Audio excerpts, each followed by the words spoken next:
Olá, bem-vindos. É terça-feira e a terça-feira é comigo.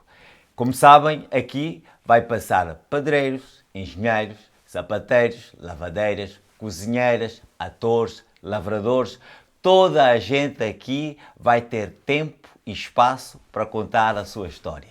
E hoje tenho como convidado um mano meu, já há muito tempo, que é Príncipe Ouadada. Muitos de vocês conhecem.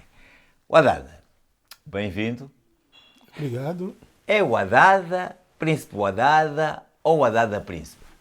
É conforme onde estiver, se estiver em Luanda, se estiver com amigos, se estiver lá nos meus becos, às vezes é o Adada Prince, às vezes é Marito, às vezes é Mário, É às vezes é exatamente Luca. isso, É Marito. conforme.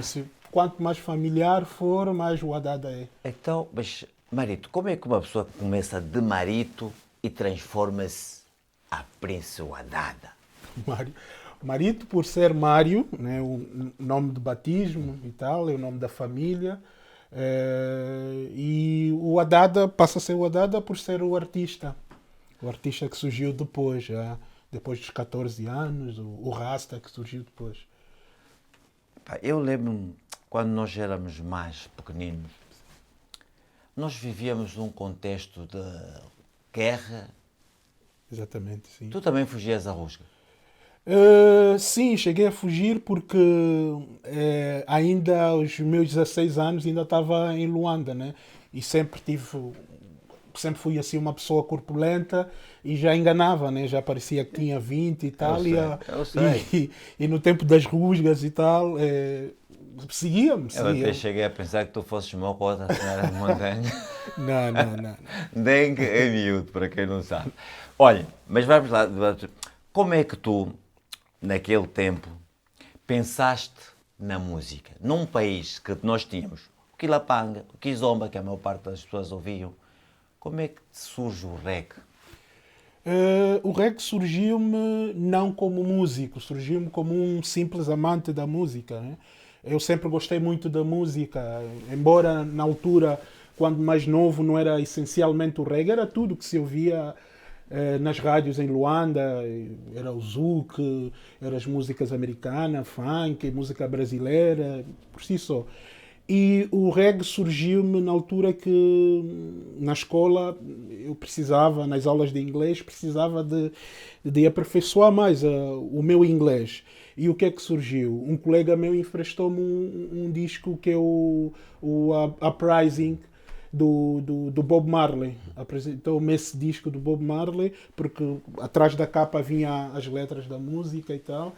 E eu, no intuito de aprender a aperfeiçoar o meu inglês, fui ouvindo esse álbum e fui me apaixonando e pronto. E me percebi que era aquilo que eu gostava de fazer, né? Mas isso te tornou rasta, dreadlock? Como é que se define esta coisa de ser a rasta, não Pois, não. rasta? Aquilo é um processo de contágio. Primeiro vais atrás da música. Vais ouvindo a música, depois quando percebes a temática, né, que se enquadrava muito também com a vivência que eu tinha lá em Luanda, e o modo de vida, as dificuldades, aquilo identifiquei muito com as letras do Bob Marley. Depois, através do Bob Marley, fui conhecendo outros artistas também que falavam muito também dos assuntos que eu vivenciava naquela altura. E depois é o rebelde. Havia a rebeldia naquela música. Então, isso convidou-me para perceber por que eles são assim, por que eles têm essa atitude. Por que eu gosto dessa música? Será que eu sou um bocado parecido com eles? E acho que é um bocado isso. Olha, ainda agora que falaste em rebelde, a tua rebeldia teve a ver com a passagem pelo Horizonte Singambande. Como é que tu podias nos falar um bocadinho dessa tua tentativa de ser ator, ou melhor, deste ator que tu deixaste em virtude de querer ser músico? Sim, o ator, eu entrei no Horizonte Singambande, no teatro, com um único objetivo. Não era exatamente querer ser um artista da representação, não. Eu sempre fui uma pessoa muito tímida. E aconselharam-me, um amigo aconselhou-me, disse, olha, está aí uma coisa que você podia fazer para resolver essa... Foi o Quinta-Mar, não? Exatamente, foi o Quinta-Mar. Olha, vem fazer teatro, eu vou entrar no grupo de teatro e vem fazer teatro. Isso ajuda um bocado a ser mais extrovertido, essa coisa. E eu precisava daquilo. E ajudou-me, realmente o teatro ajudou-me a ser mais comunicativo, a ser mais frontal também com as coisas que aconteciam no meu dia a dia. E eu usei o teatro para isso, para me desinibir um bocado. Usaste o teatro para jogar futebol e essas coisas. Olha lá, e como é que o ragamuffin, e tu és um dos pioneiros, não é? Toda a gente sabe, o ragamuffin, o dancehall, tu ganhaste um prémio, foi num concurso. Queres nos falar um bocadinho sobre isso? Como é que foi do concurso da LAC? Foi um concurso do Top Laser da LAC. Foi na altura que o movimento hip-hop começou a surgir em Luanda, né? Na altura ouvíamos muito Public Enemy, KRS-One, aquelas coisas que vinham das Américas. E víamos muito MTV, essa coisa. E estava um bocado em voga a cena do hip-hop. Mas eu, no entanto, como era uma pessoa que era fã do reggae, de ouvir, nunca tinha experimentado como é que se cantava e tal, e eu descobri que no Ragamuffin havia uma forma de se fazer hip-hop sem precisar ser do hip-hop e continuar no reggae, que era o dancehall. Conheci Shabba Rank, antes já conhecia Yellow Man e U Roy, uma coisa mais de DJ style. Sim. E foi fácil para mim. E na altura surgiu um projeto de hip hop que é um dos pioneiros do hip hop em Luanda, que era o GC Unity, com o Cool Clever e o Gangsta Du. Eu sou uma das pessoas que fizemos o grupo, né? E faço parte também do movimento pioneiro do hip-hop angolano.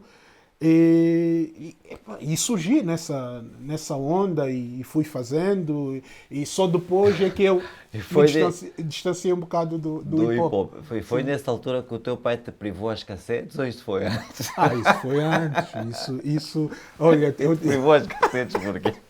Conta lá.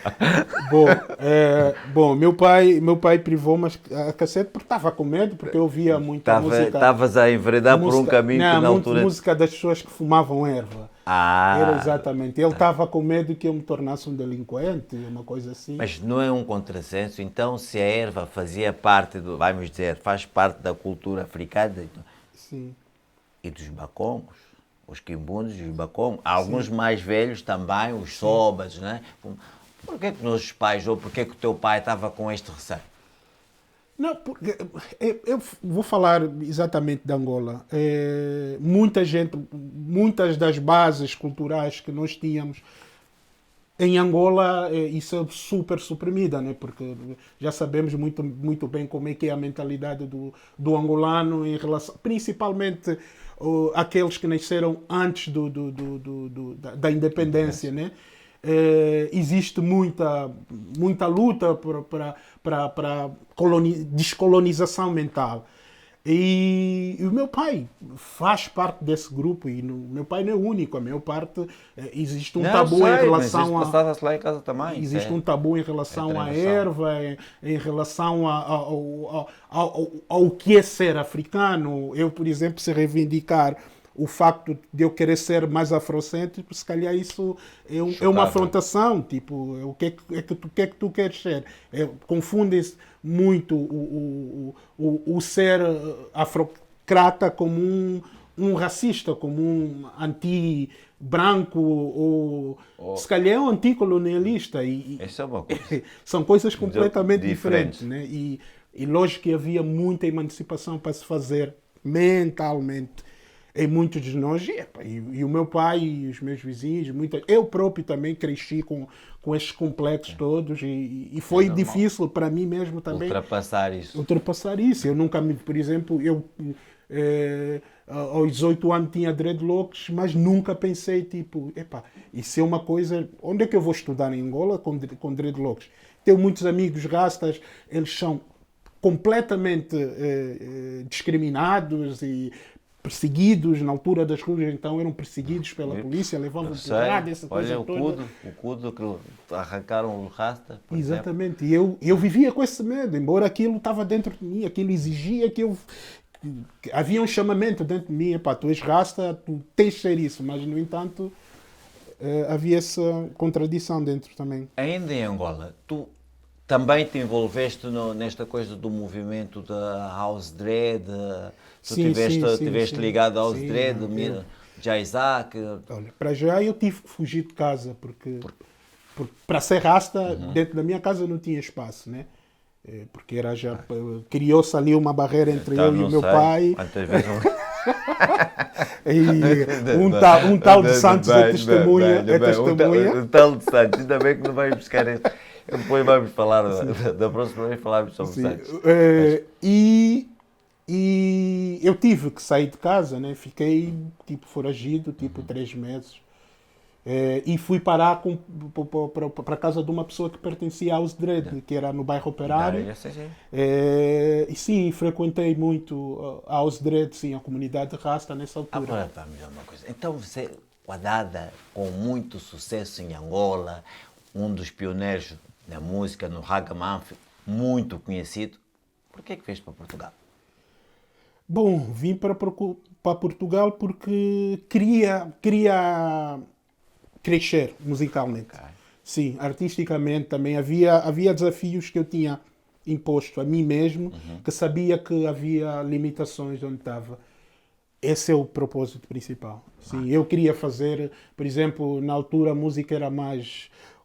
Quando saí de lá, nos anos 90, final dos anos 90, era muito mais digital e a minha cabeça era muito mais para frente, queria uma coisa mais orgânica, queria uma banda e não tinha condições. E quando vim para Portugal percebi que era aqui que eu poderia ter dado o salto. E nessa altura já produzias lá e cá ou só produzias lá ou ainda não produzias? Não produzia nada, não produzia. Os outros produziam. A produção surgiu aqui mesmo por necessidade, né? Por falta de recursos para pagar produtores, né? E também foi um tempo de aprendizagem. Sempre fui muito curioso também. E fui fazendo cursos aqui em Portugal e fui estudando mais me aprofundando. Por exemplo, em Luanda ainda nem tocava uma guitarra, fui aprendendo a tocar aqui, teclado, essa coisa toda. Depois senti essa necessidade e percebi que havia um Haddad produtor também que podia explorar mais esse E em Portugal, cá tu também colaboraste com o Som do Lola, sim, com a Linha da Frente, foste um dos pioneiros nos festivais aqui de reggae. Sim. E qual era a tua relação com o Toy? Sabes, lembras do Toy? O Toy, sim, o nosso Rasta maior, o Toy Cool. Toy Cool é um dos fundadores do projeto Fankamba Reggae. E eu basicamente fui apadrinhado pelo Janelo aqui em Portugal. Ele pegou-me, ele ouviu a minha música, pegou-me, incluiu-me no Som do Lola e fiz, basicamente, quando cheguei, ano 2000, fiz a turnê com ele. Fomos para a Espanha, fomos para os sítios todos. E, paralelamente ao Som do Lola, tínhamos o projeto que era o Fankamba Reggae, com o Janelo, o Toy, o já falecido da Mula, o João Bumbo, que é o DJ Johnny, um dos grandes DJs também aqui do catálogo da Praça Lisboeta. E é aí onde as bases, tipo, como é que funciona o movimento reggae em termos de sound system, em termos de um DJ a passar os riddims, que é o instrumental, e nós ali a fazer animação e tal. E nós fomos realmente fomos os pioneiros cá também. Os pioneiros. Lembras quando nós começamos a fazer isso, o público olhava era assim estranho, para nós, mas o que é isso? Isso não existe, são barulhentos, saem lá daqui. E de onde é que vem este lado de professor? Tu também andaste a dar aulas, a trabalhares com miúdo em escola? Sim. Andei a trabalhar. Sim, mas isso foi já depois de. Musicalmente, eu trabalhei como professor de música. De música, sim. Sim, isso já foi depois da formação que eu tive. E também foi um percurso muito bom que me ajudou muito, mesmo em termos econômicos, e ajudou muito. E era com adolescentes, adultos, crianças? Miúdos do primeiro ciclo. Primeiro ciclo. Sim, miúdos do primeiro ciclo. Surrender to your love. Como é que isso surge? Tami Waz é o nome da cantora que participa comigo. É uma história muito bonita. É uma história. Eu ia com o meu Uber, né? Apanhei um cliente, entrar no carro, muito simpática, uma jovem muito bonita, canadiana, e eu com aquela minha mania de simpatia com os meus clientes e tal, eu a conduzir, começamos a conversar. E ela, escola espanto dela, ela diz-me que faz música. E eu, boa dada, música? O que é que se pode ouvir? Eu tenho aqui um Spotify, vou ligar. Ela também queria apresentar o trabalho, super animada, foi um domingo de sol, um dia bonito de Lisboa. E ela diz o nome, põe a música e eu, uau, espetáculo. Um jazz assim, uma música super bem feita, ela tem uma voz lindíssima e eu, desculpa lá, você que faz essa música? Sim, eu que faço, muito bonita a música, assim, olha. Já agora eu também sou um artista, sou por isso apresento-me, ficamos na conversa e apresentei também o meu Spotify de artista para ela e trocamos os números e fomos conversando. E no decorrer do tempo eu fui ouvindo mais a música dela e como eu trabalho com vários produtores, mesmo a nível do reggae em Portugal. Vários produtores mandam-me coisa, eu próprio produzo também. E há coisas que, dentro desse grupo de produtores que me envia, coisa super interessante que eu ponho de parte e pretendo musicar sempre. E pensei numa música, que tal eu fazer dar esse desafio à Tami, aquela cliente para saber o que ela é capaz de fazer dentro disso. E a voz dela é especial, é uma voz de sol. Enviei. 2 dias depois ela me enviou com a voz dela assim um guia. Eu disse, espetáculo.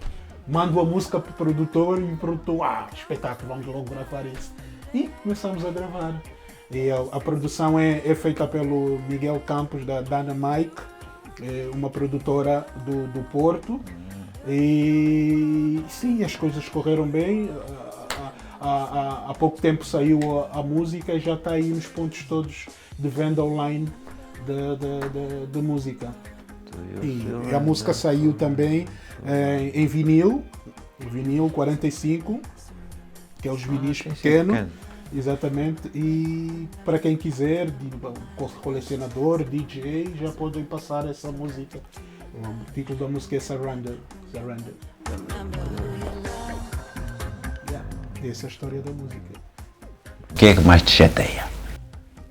O que me chateia, realmente o que me chateia, mas que é coisa que eu às vezes faço também, eu playback. Às vezes sou obrigado a fazer. É das coisas com que tantos me problemas aí no mundo, o que te chateia playback? Playback chateia-me tanto, me deixa tão desconfortável. Porquê? Porque é uma forma de fingir que somos nós. É uma forma de...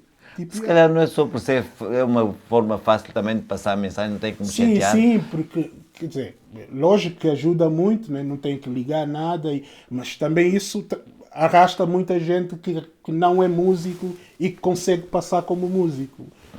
Né? E eu acho que música é uma forma de arte, a forma de arte tem que ser expressão, tem que ter expressão. E se não tem aquele sentimento, o playback não tem o sentimento, é mesmo fingir. Eu costumo, quando com a banda, normalmente costumo propor, vamos fazer um playback, já que é a fingir, então eu vou fazer de baterista e tu fazes de cantor e o baixista faz de teclista, assim trocamos. É a ligação especial que tu tens com Lisboa e Portugal, advém da tua deslocação ou já tinhas este sentimento em Angola? Tinhas amigos, consumias cultura portuguesa? Ou é uma coisa que foste encontrando e foste te integrando também? Sim, acho que foi uma coisa que, pronto, Lisboa, eu quando vim, eu não tinha ideia de ficar, né? Eu não tinha ideia, vim a pensar, olha, tenho uma missão, tenho um trabalho, vou fazer, depois vou voltar, né? Porque é lógico, para qualquer imigrante, os primeiros anos é sempre muito difícil por causa da adaptação e depois clima, essa coisa, comida, tudo isso, amizade, tudo, família.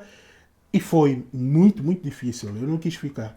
Mas depois de entranhar e perceber que havia muita coisa que essa cidade poderia me oferecer. E primeiro se estranha, depois se entranha, não é? Exatamente. E ofereceu-me coisas que eu, noutro sítio, não iria conseguir.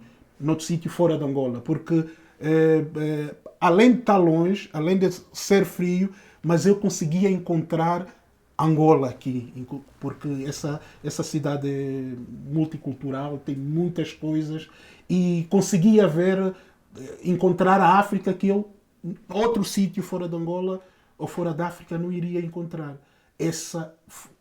Aí começou a minha relação de paixão com a própria Lisboa, essa cidade que eu adoro. E se fosses mudar alguma coisa, o que é que tu mudarias na tua terça-feira? Ou seja, o que é que tu mudarias no teu amanhã?